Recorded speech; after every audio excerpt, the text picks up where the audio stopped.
What's up, everybody? Welcome to the Pick Six Podcast, CBS Sports Daily NFL Podcast. I'm Brinson. I'm your host. It is Thursday, February 24th.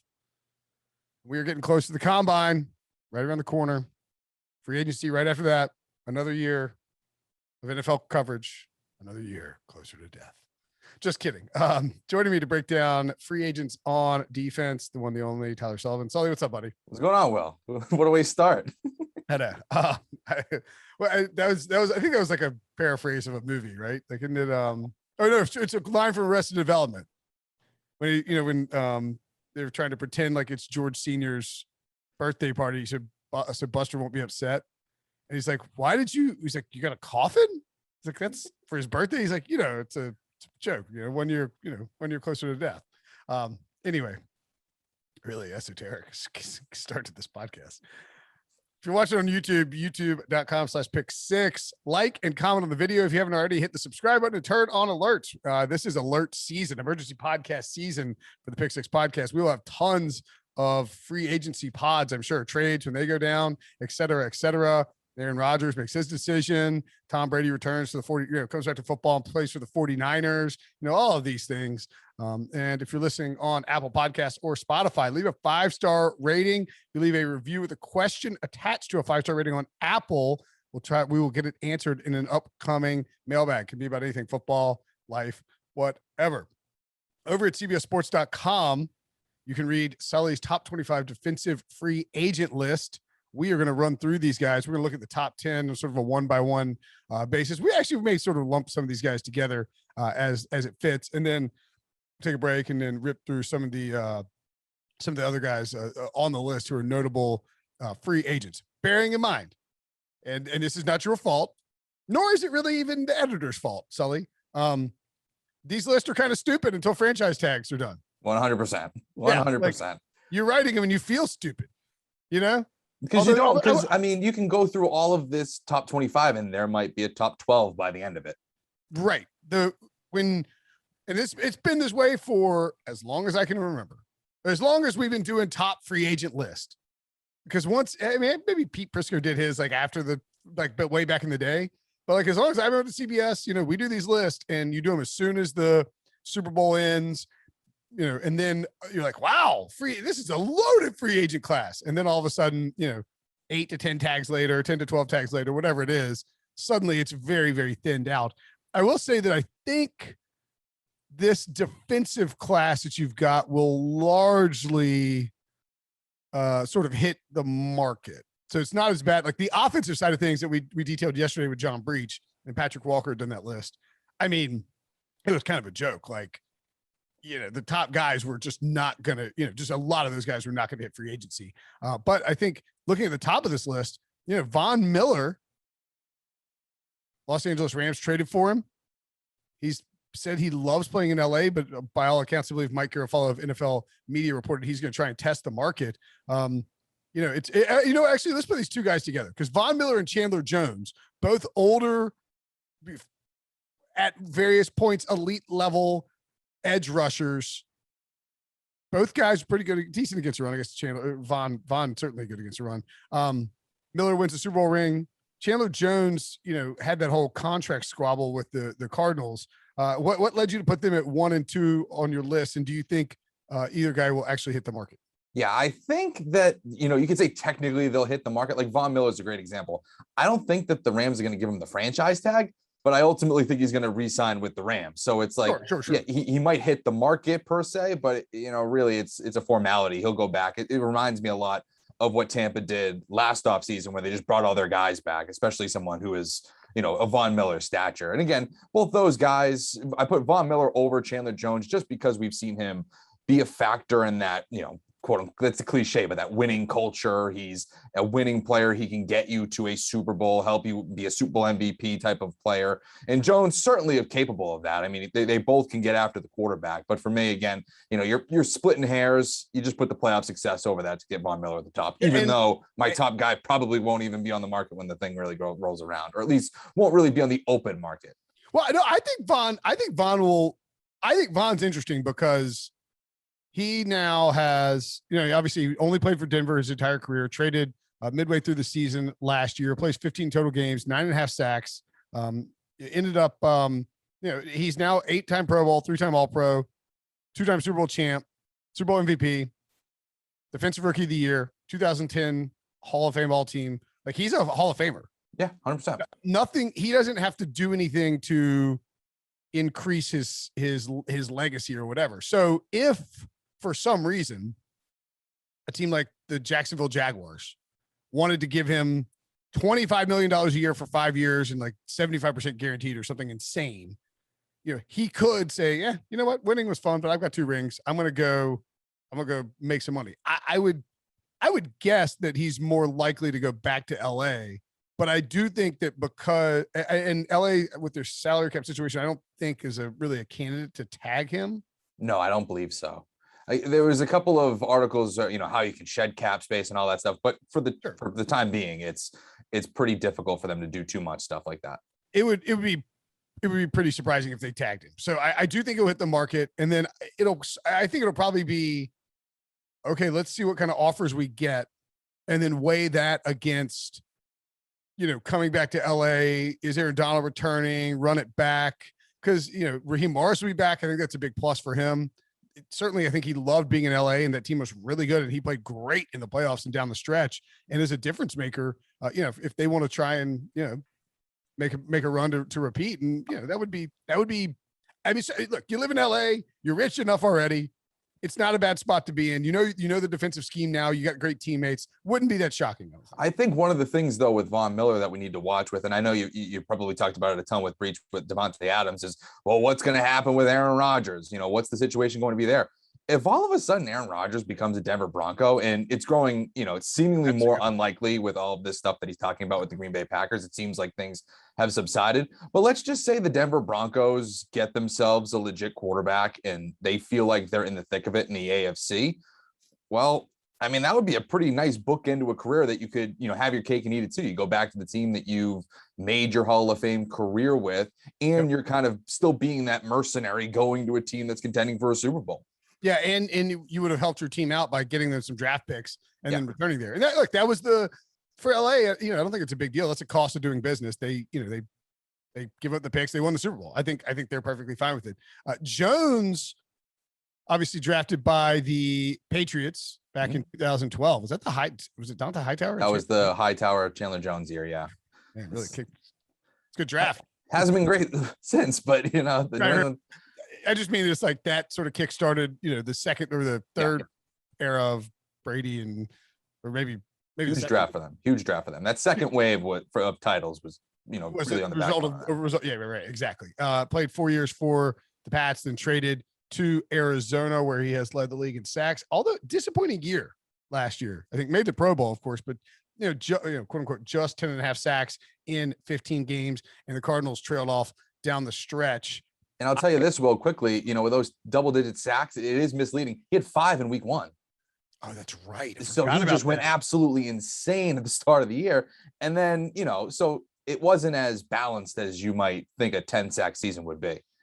Yeah, this is an interesting one because there have been some contract squabbles between Chandler Jones and the Cardinals. They added Zach Allen in the draft. Back in 2019, didn't they draft another pass rusher? I'm forgetting about. Oh, Zaven Collins last year. I guess plays a linebacker, but JJ Watt they signed, and I think he was just a 1-year deal when he signed with Arizona? No, he wasn't. He's still under contract, I guess. Yeah. But Corey Peters a free agent. Chandler Jones is a free agent. They've got AJ Green, Christian Kirk, Max Garcia, Zach Ertz. It was Chase Edmonds, James Conner. We talked about a lot of these guys on the offensive pod. It's going to be really interesting to see how Arizona handles this offseason because, a healthy Chandler Jones who's not washed up, not that I think he's washed up, but if he's past his prime, you can't go out and give him a ton of money if you're Arizona and you're worried that he can't be productive. And he is an edge rusher with a resume who could, like I said, have 5 sacks in 1 game. He could get a pretty good contract on the open market, I would guess. And it's also a weird situation with Arizona because, you listed all those guys, but also what the heck is going on with Kyler Murray? Right. Exactly. So, again, you're looking at a franchise that has a lot of questions and one of them being at the most important position. If all of a sudden things go nuclear with Kyler Murray, it would make absolutely no sense to pay Chandler Jones any sort of money there. So, we'll see what happens with that. Obviously, they feel like they can contend if they have Kyler Murray in the fold. Does Chandler Jones help them get over the top?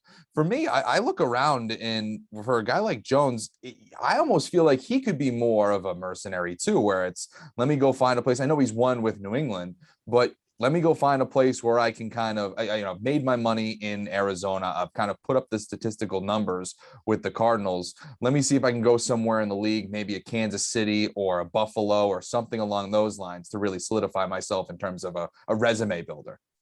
So he never won Defensive Player of the Year, but finished second and third, 2 All-Pros, 4 Pro Bowls, Super Bowl champ, was on the all 2010s team, which is kind of wild to think about. I don't think he's a Hall of Famer, but he's probably not. No, he's not a Hall of Famer. Probably not. Probably not. He's got the resume with he's just, going to Arizona, even though he led the league in sacks and made 2 All-Pros, he's still sort of, it's just, Arizona's just under the radar. If he would really need to have an exclamation point at the end here. Yeah. Like if he signed with like the Chargers, for example, and was and Joey Bosa's just wreaking havoc against Patrick Mahomes in that division, then you could say, okay, hold on here. Let's see what this looks like. And the Chargers could make a lot of sense too. A ton of cap space could be an option there. So again, that's a route for him. Pass rush help. Yeah, that's a good spot. Could the Steelers make sense? Yeah, that could make a lot of sense. For Brian Flores is a great example. I mean, was with the organization during Chandler Jones's time. I thought it was Miami would be a great kind of pairing when he was still the head coach there. So, yeah, I mean, when you're talking about going onto a defense that has TJ Watt on one side that will free you up like nobody's business, that is something that's extremely attractive for a guy like Chandler Jones. I mean, you saw that even a little bit. It's different, but you saw it at the tail end of last season when Von Miller joined the Los Angeles Rams. I mean, everybody's paying attention to Aaron Donald, and it does free you up for more opportunities. But did JJ Watt sign like a 5-year deal? No, he signed a 2-year deal with the Cardinals. That's right. I don't think it was anything long. Yeah. It was just and then 2023. It was a 5-year deal, but it's like 3 void years, I think. Yeah. So it's really just a 2-year deal, but he is under contract for the Cardinals. So I would guess Arizona tries to bring Chandler Jones back if he's willing to stick around. But if there's money in free agent, I mean, there's going to be money in free agency, and it's not like we're looking at a premier list of pass rushers here necessarily. I mean, he can definitely get paid out there given his name value and his production, even at his age. JC Jackson, Mr. INT, he came out and said that he would play on the franchise tag, I believe. What's your sense in New England of what the Patriots will do? Because they're always so, I think it's kind of crazy. Bill Belichick loves to push the rules, push the boundary, run up against the edge and push the limits.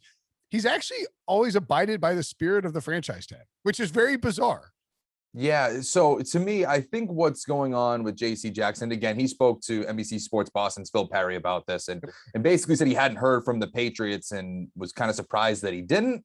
I don't necessarily know why he'd be surprised per se, because this is kind of how the Patriots operate. They're not going to hit the franchise tag with somebody on day one. They're going to ride this puppy to the March 8th window and make that decision. They did it with Joe Thuney. That was a surprise a few years ago where it just went right to the wire and you're like, oh, wow, they tagged Joe Thuney. So that's probably what you can expect if they tag JC Jackson. I just don't know if they're willing to spend that much money. I mean, you saw what went on with Stephon Gilmore over the last few years here. Again, it's a little bit different because JC Jackson's younger and you can kind of see where you could build with somebody like that.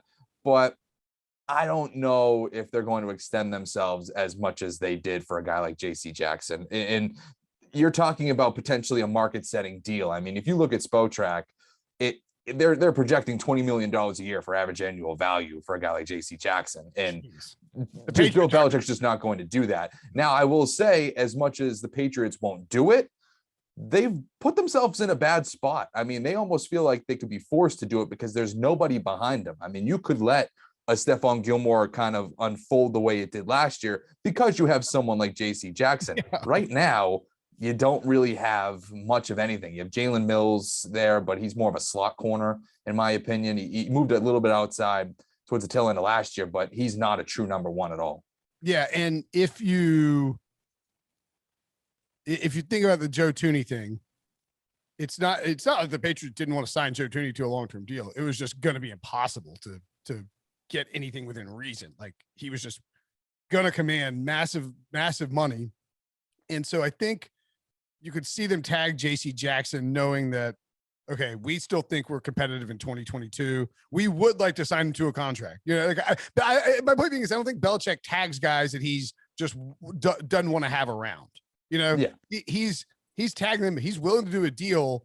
But if, JC Jackson's going to need $25 million a year, it's just not going to, or $20 million a year, it's just not going to happen. The same with Thuney, whatever, what do you get? I mean, $16 million a year or $18 million a year or something. It was a sizable amount where you were, especially in the offseason when you lose Tom Brady and you're squabbling over money. It's like, okay, we're going to tag Thuney for all this guaranteed money, but sure. Right. All right. It was a 5-year, $80 million deal for Thuney with almost $47 million fully guaranteed. I mean, that's an average annual.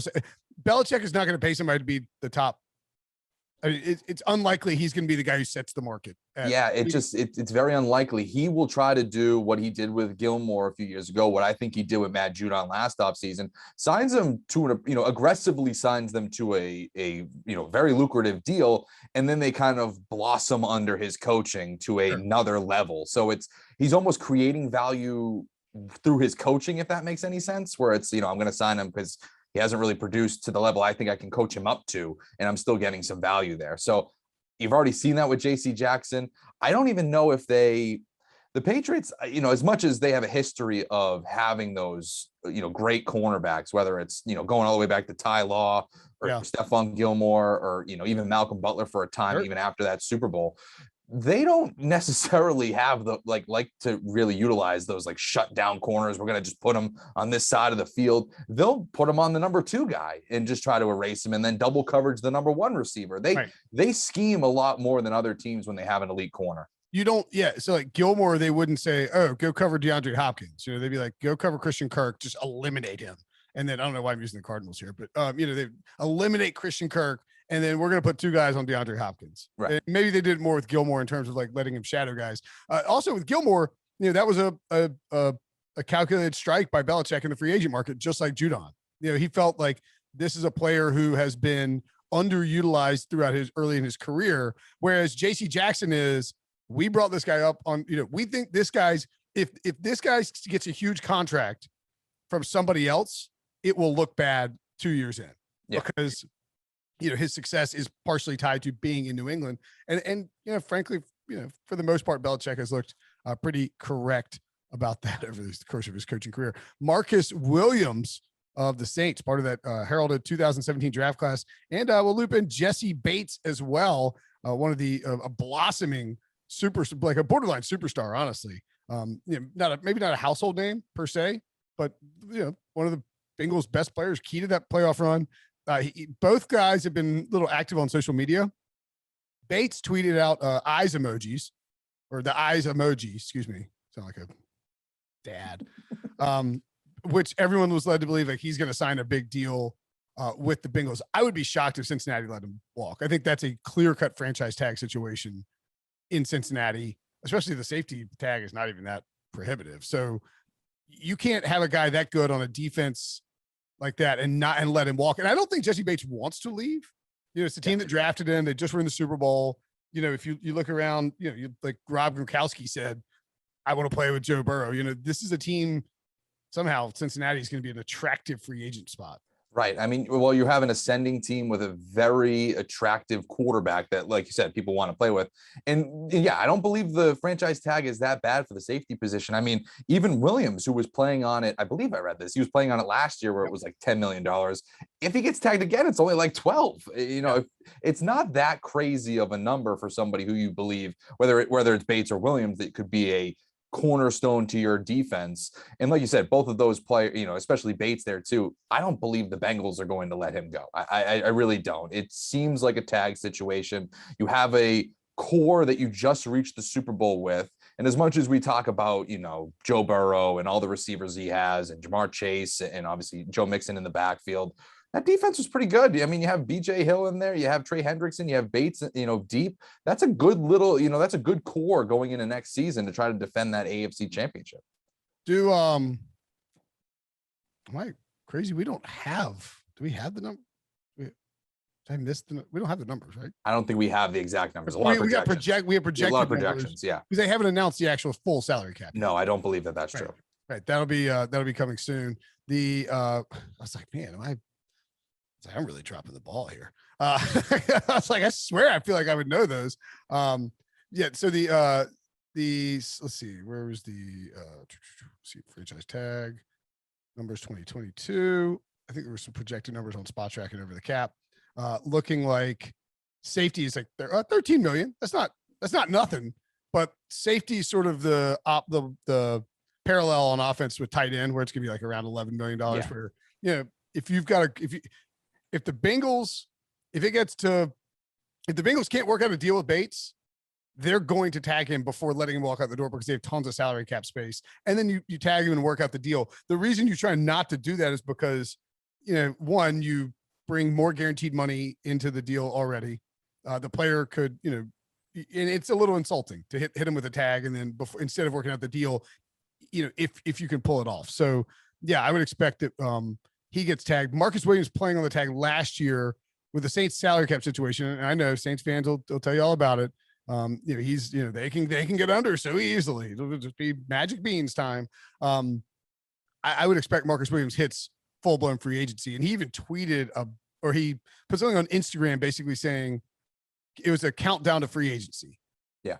I would just be surprised if the Saints tagged him, because now all of a sudden you go from, 12 million or 11 million or whatever it was last year, you get 120% of it. It's just, it ends up being a little bit more prohibitive. So yeah, I think he's likely to actually hit free agency, right? Yeah. And that's why you kind of, again, we're talking about these lists. Like, I think JC Jackson hits the open market, and I think Williams hits the open market.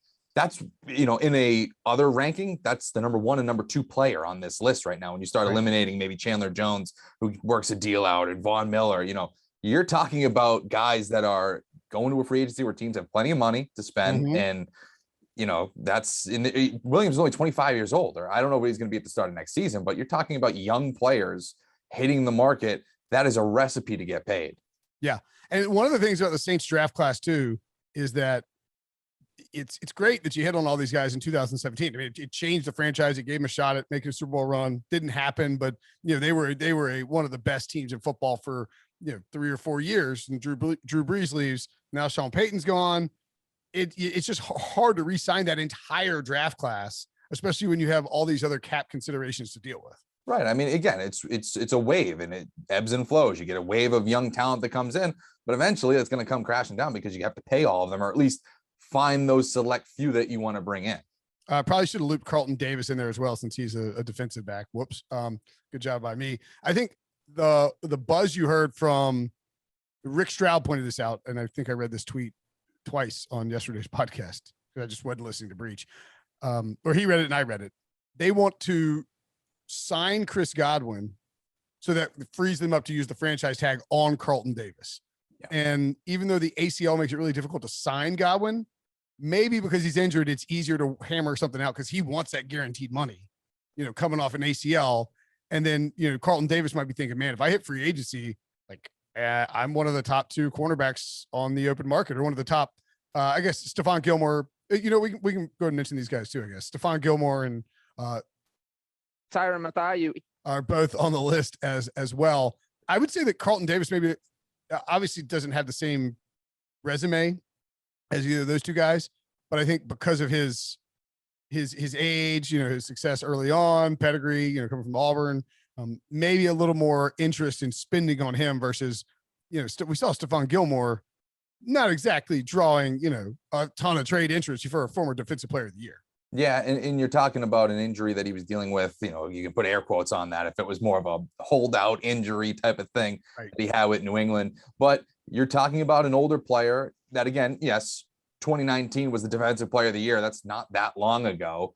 And so, yeah, you can say, all right. And I think, but I think Davis and Gilmore almost have 2 different markets, if that makes any sense. I agree with that. Like if you're the Jacksonville Jaguars, you're going to be more prone to go after Davis because younger player, you can kind of ascend with him in that secondary. Whereas if you're like Stephon Gilmore, you're like, why am I signing there? You know, I don't really necessarily. I want to go to a place like a Kansas City if they can't figure out something with Tyron Matthews, or the Buffalo Bills or the Los Angeles Chargers, a team that can realistically contend for a Super Bowl during your kind of twilight years in the league. Yeah, I think that's about right. PFF, by the way, had projected him going to the Arizona Cardinals on a 2-year, $28 million deal, which would be pretty spicy. Make a little bit of sense. That's kind of a signing that you see from Steve Keim, the veteran, guy who, hasn't, has just sort of fallen off the radar a little bit. We're falling from the peak of his powers. You bring him out there and maybe you hope you get the most out of him. So that wouldn't be shocking either.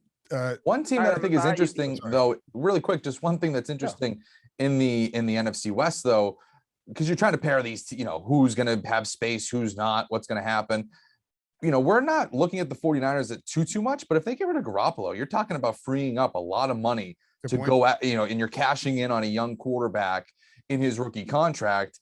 You put Stephon Gilmore on that defense with those guys. I mean, that's a scary defense going against a division where you're going to be facing Kyler Murray and Russell Wilson possibly, and Matthew Stafford as a defending Super Bowl champion. That's an interesting one there for the 49ers. The only issue for the 49ers there is how do they handle Garoppolo? And I do think that's a good landing spot. Because if they cut Garoppolo, they're immediately $21 million under the salary cap. And it's easy to sign guys. I'm trying to see if they have they don't really have a ton of salary cap relief here. And, the one thing is you don't want to, there's some spots they could pull it off in, but it's not, I don't know.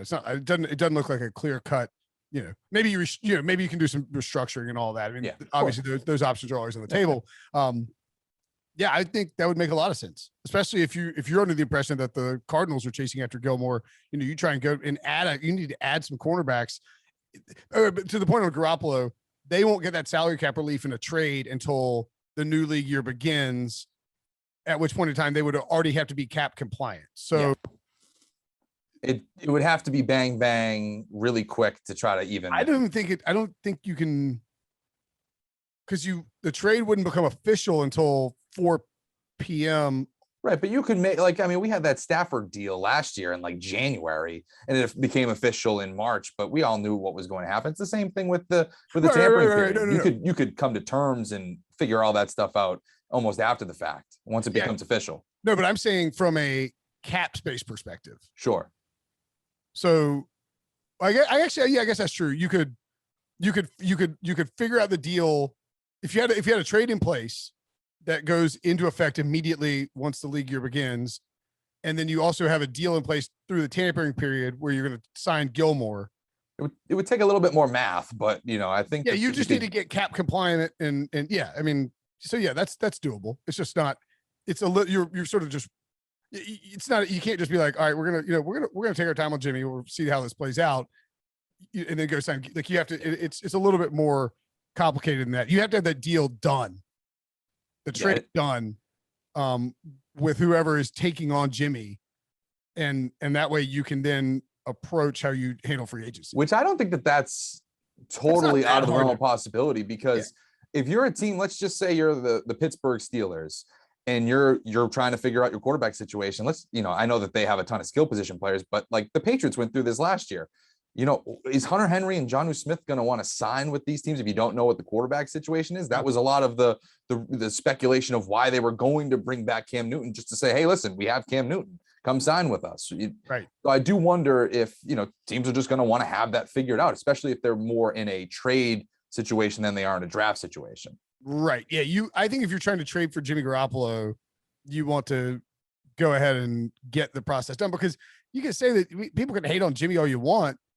The reality is he's a proven veteran starter in this league who is, can elevate his game at various points in time, has been on 2 deep playoff runs, and is, there's just not a lot out there in terms of the quarterback position. So I think Jimmy G will be, and if you're giving up a 2nd round pick for him, doesn't seem like it's that hard. And lastly, to loop in Tyron Matthews, if he does not re-sign with the Kansas City Chiefs, I just feel like he is a Baltimore Raven. he just feels like one of those safeties that have annoyed me throughout my childhood watching the Ravens. So that one to me, I'd love to see it from a football fan standpoint, would hate to see it from a Patriots fan standpoint. So again, that probably is a good combination there. That's actually where PFF projected him to. 3 years, $48.75 million. Wow. Ooh. That would be a big contract. Man. That's interesting. Does a lot of stuff though. I mean, you can line them up in a lot of different places. You're talking about one of the more versatile players. If you've got a creative defensive coordinator, a creative defensive scheme, you can absolutely move him all over the place, and he's a difference maker when he's playing. I mean, I don't think, picture like Earl Thomas, Weddle, all these dudes who just show up. It's like, oh, he's probably washed. He probably won't be that good. And then they're just great when they get to Baltimore again for at least like 1 to 2 years. So Tyron Matthews in Baltimore is not at all an outrageous idea. Okay, there was one more or two more people that we can put together: Devon Clowney and Randy Gregory. Cowboys have a bunch of free agents coming up, so I don't know that they'll franchise tag Gregory. Maybe they will. I have a hard time believing they can. He's like a hard guy to figure out because he's got so much baggage off the field. Seems to have cleaned it up, but are you really going to want to give this guy some massive contract, knowing that he's one screw up away from another suspension? I mean, I feel like I've written Randy Gregory suspended stories ever since I got to CBS. That's why I almost wonder if it makes sense for the franchise tag, where I know you're throwing a ton of guaranteed money at the guy, but at least you're not hitching yourself long term to somebody who again is a risk off the field. And so again, that might be if you're Dallas and you're like, okay, listen, we're loading up again. We feel like we were close. We kind of stumbled down the stretch, but if we get things right, we have a defense that can make an impact with Gregory. Let's give him that 1 year franchise tag, and then we'll go from there and see what happens. Yeah, I saw that I think it was Todd Archer reported that the Cowboys are basically going to be picking between Dalton Schultz and Randy Gregory. Yeah. But they have again, with the Cowboys, take it with a grain of salt. They have $22 million and they're $22 million in the red in terms of cap space. But I mean, that's just a team that is not afraid to restructure everybody in the building, kick the can down the road, and then use that tag. I think Amari Cooper is somebody that they could restructure a decent amount. Well, and they could even cut Amari Cooper, actually. Yeah. Although, see that and we talked about this on yesterday's pod, but like the prevailing logic was when they drafted CeeDee Lamb that they would be making a decision between Amari Cooper and Michael Gallup, but it also was sort of thought that they would be able to have signed Michael Gallup to a long-term deal. And I don't know if you really want to go into the year with like saying, all right, Gallups are 2 and CDs are 1. They can save $16 million in cap space by cutting Amari Cooper. I sort of always thought that's what they would do, but maybe you're right. Maybe you just restructure Amari. He gets a bunch of cash. You get him for another year. See Amari, CD, tag, see if you can bring back Dalton Schultz or tag your Gregory. Yeah, one of those two. But it's hard to imagine a long-term deal for Randy Gregory. And then Devon Clowney, my gosh, has he been a free agent every single year for the last 10 years? It feels like that. Yeah. He's just never, I don't know if it was like the timing with the COVID or just sort of his age, how he's sort of progressed with all these, the various attempts at getting free agents market, but like, he's just never going to, he's never going to get that monster deal that people thought he might when he initially left the Texans. Yeah, I don't think so either. And I think a lot of people, even this free agent period, will look at the 9 sacks and you'll be like, oh, 9 sacks. But then you look at it a little bit more and you say, okay, well, you were playing with Myles Garrett. It's very similar to what we were talking about with like Von Miller and Aaron Donald and these guys who go to these teams that have these elite pass rushers that teams are obviously going to scheme against, and which leaves you open to do more things. So for me, it's tough to look at Clowney and be like, okay, well, he's almost a double-digit sack guy. It's not necessarily the case. For me, he's going to be more of that mercenary. Let me go to a contending team for a 1-year deal and just try to cash in. Not necessarily ring chase, but you're going to these teams that could use your services. I don't know if he's necessarily like, I need to go get this Super Bowl title to put on my resume. But he fits the bill for these teams that are looking for that one more veteran piece to kind of put them over the top. It's kind of almost a reverse in that way. Right. And I could actually see Clowney saying, I had a good year. If I can't get anything in the open market, I'm coming back and doing like a 1-year deal with Cleveland and sticking around. I like, it appears to like the defense, played well in it, not a crazy idea. No. All right, let's take a break. When we come back, we'll look at the back half of Sully's best defensive players list. So Emmanuel Agba kicks off at number 11, Devon Campbell 12, Hassan Reddick 13, Harold Landry 14. Landry, I would think, is probably a franchise tag candidate. Yeah, I would say so. Again, he popped this year. It was a good year for him. It's Landry and Reddick to me are interesting. Those are two guys. But if you want to run through the rest of the list. I don't want to run through them all, but I mean, we can get down to him. No, I think Reddick is interesting because he played well again after, he had 2 back-to-back good years. He's Matt Rule's guy. I would bet that and this Carolina thing is so tricky to figure out because, is David Tepper saying fix it this year or you're gone? And if he is, will he allow Matt Rule to go out and spend, on a guy like Hassan Reddick, or will Hassan Reddick, what kind of market is there for him? Will he be willing to take a little bit less to stay and play for Matt Rule where, you would think he'd be happy? I think that one's tricky to figure out. Landry to me is just a lock to be a franchise tag because the Titans pass rush was so much better this year. And it's because they brought in Bud Dupree and Landry sort of finally blossomed. Yeah. I'm totally with you on that. For me, for starting with Reddick, it's just he unlocked himself over the last couple of years here when they move him to an edge rusher and he's got like 23.5 sacks. It's just crazy. He's gone bonkers in that setting, and he's done it with 2 different teams. Like you said, if he hits the open market, I think teams see that and say, okay, this guy can adapt. He's versatile. Who knows what happens in Carolina? I know he's Rule's guy going all the way back to, what was it, Temple? Is that where he played for Matt Rule at Temple? Yeah, him and Robbie Anderson just get paid by Matt Rule. Good for them. Hey, it works for you. And then Landry, again, like you said, the pass rush was such a big issue for Tennessee going into this past season, and they were able to fix it with it. I mean, he was able to pop for this team. And I always get concerned with those type of players. And, it happens all the time, but you're in that contract year and you just somehow happen to have your best year in the NFL or wherever. You see it in every sport, really. Oh, yeah. And so, that's always a little bit concerning to say, okay, what's your motivation post free agency? How does this work? But he does strike me as a guy. I mean, I watched him a little bit too at Boston College when he was playing here too. I'm not claiming to be the biggest BC fan, but when I hear about, or when Boston is talking about a Boston College football player, at least he's somewhat talented there. So you keep an eye on him.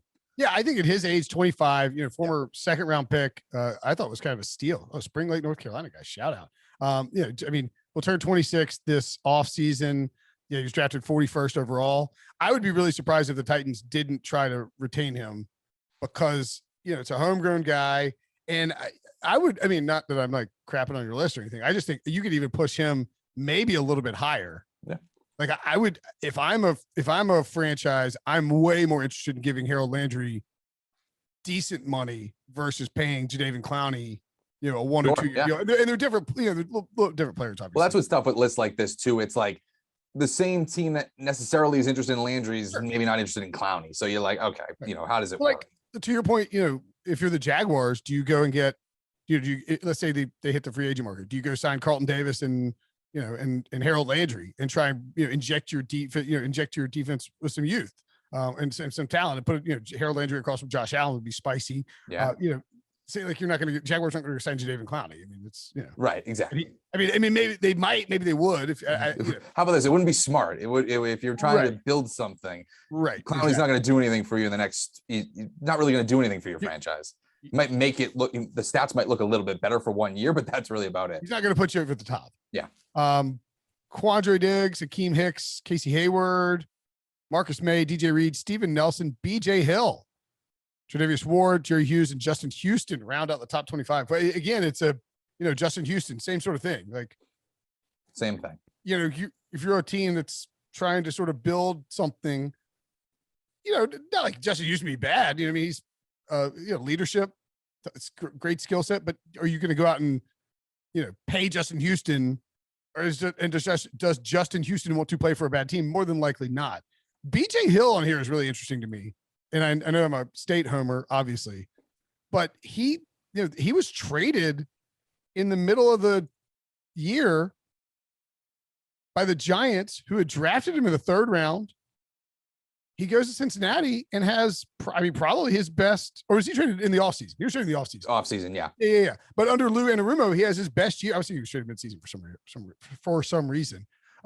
He probably had his best year by approximate value. It's the best year since his rookie year. 5.5 sacks, 12 QB hits. He was just a different player in Cincinnati. And part of that could be him, coming into, we're obviously way too quick to be like, this guy has been 3 years. He stinks, right. And it was a contract here for him too, but I think played well in the playoffs. I believe he, had an interception, and a tip ball. Yeah. Like he felt like a piece to me that was, right there with the Jesse Bateses and the Hendricksons. And he was a part of that defense for Cincinnati to get to the Super Bowl. I mean, he was one of those faces, in my opinion.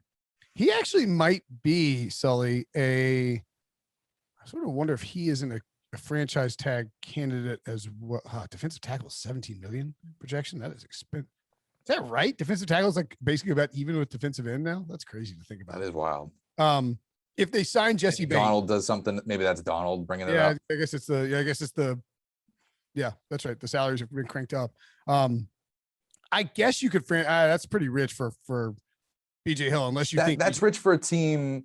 And again, this is what's interesting. You're talking about two guys on the Cincinnati Bengals, both defensive players that are going to be free agents. You want to retain them, but also, what was your number one issue this season? You have to spend money on the offensive line too. And there's no other way for you to fix that. You can hit on the draft, but that's one position, I guess. And you have for the first time in a long time, you have like a 31st pick, not the right. Exactly. It's a great point. And Breach's point was he thinks they like their tackles enough where they'll keep Jonah Williams and Riley Reif and then look to sign a guard in the market, whether it's a Brandon Scherf or somebody else. Okay. So if that's the case, the Bengals have a ton of salary cap space. Yeah. You could, in theory, sign Jesse Bates to a big deal, and it could be like a top safety deal the way that he's played. That'd be fine. Tag BJ Hill. If you think, he's probably not worth it. I don't know. They had all these guys go down with injury. And so he sort of stepped into a bigger role late in the year. Right. So I don't think he's necessarily breaking the bank either. When you're talking about a guy that's been traded already in his career, I think that fairly unfairly kind of just puts you down a little bit in terms of what you get for a contract, even though it worked out in Cincinnati. He could probably, maybe he's like, I love being in Cincinnati. I want to stay here. And, I'm going to take give me a 3-year deal that's not outrageous, and I'll stick around and play for this team it's wild how, Joe Burrow, and this is true with Tom Brady and Peyton Manning and when you have a franchise quarterback who you think the team can take the team over the top and go to a Super Bowl, it makes it more attractive to go there. Cincinnati's been a joke for years, and now they're going to have interest in there. They won't be players in that Breach mentioned Brandon Scherf. I don't know how aggressive they'll be in that initial wave of free agency. It's just not sort of how they operate. Yeah. And I think Hill would probably be a second wave guy anyway. So I would think so. Yeah. So maybe there's something to be worked out before the league year even starts if they really like him as a player. We'll see. And you can also go the route, and I know the Patriots do this a lot, where it's, if you are working with a player that likes the franchise and you're not in that franchise tag situation like they are right now, Cincinnati's with Hill, go test the market. Come back to us with what you have, and we'll see if we can get close or match the deal. Yeah, 1 year 17. That seems stout for. That would be pretty high for a guy like Hill too. It's not like we're talking about. Aaron Donald at 22.5, DeForest Buckner 21, Chris Jones 20, Jonathan Allen 18, Vita Vea 17.75, Kenny Clark 17.5. Did they just restructure him? Fletcher Cox 17.1, Grady Jarrett 17, Cameron Hayward 16.4, and then you get down and it's DJ Reader at 13.25. Yeah, I don't think you probably can't franchise tag him unless the number is something like, unless that projection's off and it's like $13 million. Then it's fine. Yeah. But it would be, you're not going to give him a tag that's going to pay him more than DJ Reader, who was awesome last year. Yeah, that would be. Hill's more like you give him a 3-year contract for $10 million or something, like $10 million a year or something like that. Yeah. And that tag is just too prohibitive. If it ends up being that number. All right. Anybody else you want to touch on this list? No, I think we hit most of them. The only one that I think is relatively interesting and probably would have been higher on this list had he not suffered an Achilles injury this season is Marcus May, someone who is the classic, once you leave the New York Jets, you're going to be a lot better. And he was already playing well in a more expanded role in that secondary in the absence of Jamal Adams. he's somebody who could be maybe it's a 1 year prove it type of deal that will end up looking like a steal if he comes back healthy and all that. So for me, Marcus May is one that probably would have been a little bit higher on my list had it not been for the injuries. Yeah, a lot of BJ Hill talk on this podcast. I'm shocked. All right, that's it. Let's look at the defensive free agents. Obviously, the list will change. If you want to check out the list, go to cbssports.com. Follow Sully on Twitter at Tyler Sully, and we will. I'm sure we'll talk to you again soon, buddy. Awesome, thanks, Will.